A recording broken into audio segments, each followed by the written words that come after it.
For USC Annenberg, I'm Laura Marola here at the Los Angeles Athletic Club with a very special guest. He's written for Sports Illustrated and ESPN and is now the Los Angeles Times sports columnist. Arash, thank you for joining me. Thanks for having me.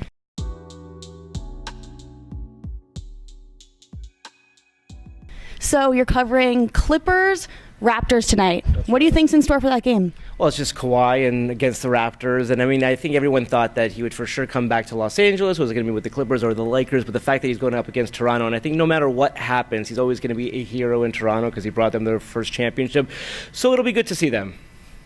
You know, you were, like me, not so long ago, coming out of USC, wanting to be a sports writer, but quickly out of college, you got some heartbreaking news that you were diagnosed with cancer. Yeah. What was that like?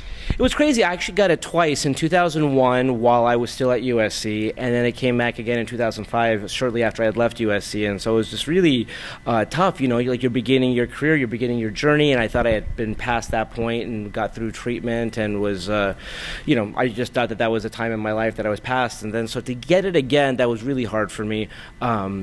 But it really kind of taught me to appreciate life, appreciate every day. I was in the hospital for 30 days and just, getting treatment. And so, yeah, it really does, force you to look at life in a new way. And so I think whenever people are like, oh, you're always very positive or happy, I say, well, when you've gone through the things that I have, you kind of put things into perspective, I think. What was your reaction getting it right out of college again, finding out that it came back? That was hard because again that was something that I thought that I had gotten past, and so when you get it again, it's just sort of like, oh my gosh, I have to go through this again, and obviously it's a lot harder. You have to go through chemo, and I had to go through a stem cell transplant, which is why I was in the hospital, and so. Yeah, that was the hardest part. That was sort of like a helpless thing. I'd done all the hard work I could to get to a place I wanted to in my career. I'd moved out to New York, and then now I'm coming back to Los Angeles. And it was hard because you'd work so hard to achieve something, and now whenever you get cancer, there's always that feeling of like, am I going to be around to accomplish my dreams and to do what I want to do? And so that's why I say, like, everything that I have in life, every morning that I wake up, I appreciate, because at least I was found out at a pretty young age. I was 21 and then 25. That's not a guarantee. So I'm just so appreciative. During this hard time, did you find solace in writing or watching sports? Yeah, definitely writing. I would write every day, and the thing that I always talk to patients about now is, set goals for yourself, as soon as you get out, because your treatment lasts so long. And then, plan for these trips. And so this was back in 2005, so USC was still at the height of their, football ways, and so they had Matt Leinart and Reggie Bush, and so I would say, okay, I'm going to come back for that season opener against Hawaii, or I'm going to come back for that game in South Bend. And so the Bush-Push game, it's so funny when I look back at that game, is that I'm on the sideline, and when Matt fumbles the ball, it hits my leg, and I don't have any hair because I had just come out of treatment. So, but those were moments that I had put out for myself, that I'm going to come back and I'm going to cover these games, and I'm going to pick up right back where I left off. And so but it did help. It was cathartic to write about it. It was cathartic to talk about it. And it was just really, just showed me how much I love my job. So you underwent another health transformation recently. Last year, you hopped on this weight loss journey, and you've been sharing it with your fans and followers on social media. What inspired this kick-started, weight loss journey? Yeah, it was last September 2018. I was on a flight, and I couldn't get the seatbelt to fit. And I had already known that I had gotten really big. I was 329 pounds. But when you don't get the seatbelt to fit, and it's kind of like you don't want anyone to know. And so the flight attendant says, can you buckle your seatbelt? And I'm like, no, I can't. So she had to get me the extender, which was like a big moment. I don't know why it was, but it was. And then so I got on a scale, because when you're that big, when you're short and fat, you don't really want to know exactly how short and exactly how fat. But I did. I went on a scale. 329 pounds was really shocking to me. I was like, that's like an offensive lineman. So I began Tuesday, September 25th. That was the day I'm going to go to the gym, and like every day I'm going to do some kind of cardio. I'm going to watch what I eat. And the consistency of that, doing that for a calendar year, I've never done anything that consistent, I don't think, in terms of health. I've gone on diets, but then I've done them for like a month, and then that's it. But I made myself publicly accountable. I put it online. Really kind of just for myself, and amazed by the number of people who've reached out to me, who've said, I've joined you in this journey. Maybe because they followed my journey before. When my journey before was like I'd go to Philadelphia and have like a cheesesteak, or I'd go to New York and have like pizza or whatever. So like they knew what I did before, and they knew the change that I made, and it was a simple change. I mean, there was no secret. I said I'm going to work out and I'm going to watch what I eat. And so, 130 pounds in 1 year. That still, to me, is incredible. I can't believe it. Congratulations. That's a huge milestone. Thanks. The internet is an inspiring place, but it can also be a mean place as well. Did anyone, come out and publicly bully you or try to shame you in any way? No, but that's amazing. Well, like, two things on that. Like, when someone still wants to, like, knock me, they'll have a derogatory comment about me being fat. I'm like, you could make fun of me, but I don't think I'm technically fat anymore. But, thanks for that. But the other thing is, it really did show me the power of social media, because the people who have reached out to me and they said that because of you, I've joined you on this journey and I've lost whatever. I mean, there's one guy who lost like 100 pounds too. And so that is inspiring to me, and that motivates me. And that's like one of the positives of social media, because I know like there's a lot of bad things on social media. But this journey that I've been on and the people that have joined me on it, that's really spoke to the power of it, that again, these are people that I don't know, I've never met before. They're from around the world, really. And they're like, listen, I followed you because I like Los Angeles sports, but then I saw you're on day, 60, and you look good. And I thought, well, shoot, if he can do it, like I can do it. And that's exactly right. What has this transformation done for your life?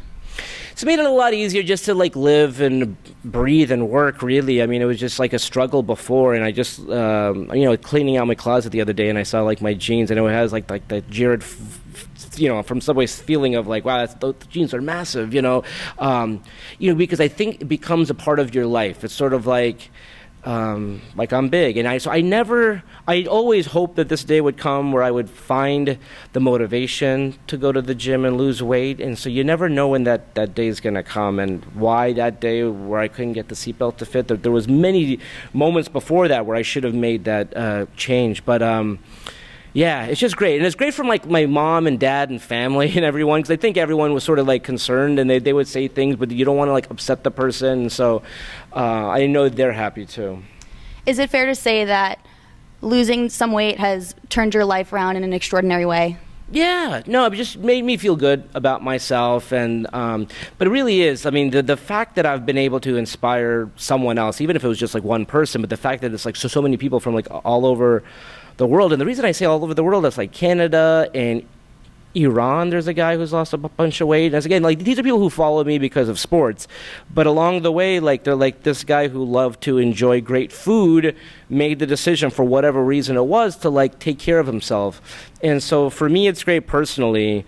And again, I put myself out there publicly really because I wanted to be held accountable, never thinking it would help people. And so that's been the coolest thing. And so I never thought a year ago at 300 pounds, like, people would be getting my advice on like weight loss. And I'm like, that's pretty crazy. How did you do it? So every day my goal was 60 minutes a day, and where I'm at now. But at the beginning, it was like only 20 minutes or 30 minutes, but like some kind of cardio. That was the biggest hurdle for me, is just to get into the gym. Like, get past that, because like I would have a gym membership and I wouldn't go for an entire year. I mean, think about that. Like you have the gym membership, like you can go a couple times, but like I wouldn't even step foot in it. So getting past that hurdle of like, you're going to go to the gym, put in like 60 minutes. And then 1,600 calories was sort of like my magic number. If I can just stay under that, I think I was happy. Like, so, a sensible breakfast, sort of like, but I didn't want to do any fad diets. I still wanted to stick to foods like I like. So I had like fish or salmon or vegetables or something, so I can stay with that. At the beginning, I tracked it all down, Now I generally know if I get a salad from, Health Nut or somewhere, like I kind of know how many calories it is and how many carbs or whatever, but I tell people to make it such that you can sustain this. And that's what I told like my trainers. Like, for the first couple months I had a trainer, but I said, like, my goal is not that I don't need you, and like, no offense, but like I want you to kind of get me to a point where I do this on my own, so when I go on the road, like, I can do the same workout and whatnot. So yeah, I mean, that was the big thing, the consistency of 60 minutes of some kind of cardio. It doesn't matter what it is, elliptical, treadmill, whatever, and then 1,600 calories. That combo has really helped me. Your resilience has inspired many people throughout your entire life. So tell me, what makes you extraordinary? Oh, I don't know. I mean, sort of like that willpower, determination that I have, it even surprises me sometimes. I mean, I'm not, I cover sports, but I'm not super competitive. I'm not the kind of guy that's like, who's going to step onto the quarter field and says, I'm going to beat you. Maybe that's why I like my seat in the press row. But it did, like, the power of making a decision in your life and knowing that you control your life and the small decisions that you make, that they can really turn out to be an extraordinary thing. And so my thing was like 60 minutes a day, I'm going to get on this treadmill or the elliptical or whatever. And at the beginning it's hard because you're 300 pounds and you're not going to lose that. You didn't gain it overnight and you're going to lose it overnight. And so, but having that consistency of saying, I know that if I do this for a calendar year, I'm going to look different. I mean, that's just like just having that faith. And then, the same thing with like my professional life is just like every day working as hard as you can, knowing that at the end of the day, like no matter what, there's going to be tough days. There's going to be days where you don't feel so good. But like if you do that consistently, you're going to be in a really good place. Well, thank you for joining me today and for sharing your story.